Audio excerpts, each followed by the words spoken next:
It was a normal afternoon when I first got a knock at the door, but the moment I saw who it was, I knew things were about to get complicated.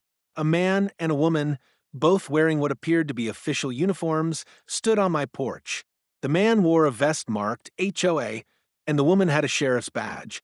They introduced themselves as representatives from the Homeowners Association, claiming they needed to inspect my property for compliance purposes. I raised an eyebrow.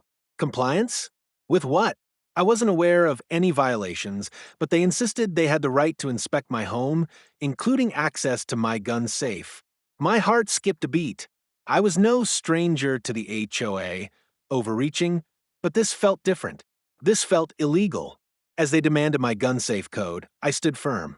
I knew my rights and wasn't about to give in to what seemed like a clear violation of privacy. Sorry, but I'm not giving you access to that. I replied calmly, my voice steady but firm. You don't have the legal authority to demand that. The man and woman exchanged glances, and I could see the tension rise. It was clear they weren't used to being challenged, especially in such an assertive way. The man took a step closer, clearly attempting to intimidate me. We can make this very easy or very difficult, he said, trying to force my hand. But I wasn't having any of it. It was then I decided to call a bluff of my own.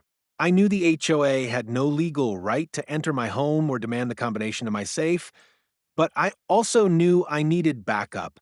I stepped away from the door, grabbed my phone, and texted the two Navy SEALs I had trained with a few years ago. Within minutes, they arrived, their presence making an immediate impact.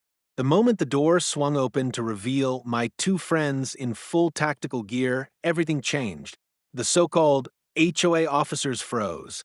The man who had been so forceful moments ago now took a few steps back, his posture visibly shifting. The woman beside him looked downright panicked. My SEAL friends didn't need to say a word. Their mere presence was enough to show that this situation was no longer something the HOA could handle. One of the Navy SEALs stepped forward, his calm, commanding demeanor enough to break the tension. "You're trespassing," he said. "You don't have permission to enter this property, and you certainly don't have any right to access that safe." The two HOA officers looked at each other, clearly realizing they had pushed their luck too far. Within moments, they turned and left, their heads hanging in defeat.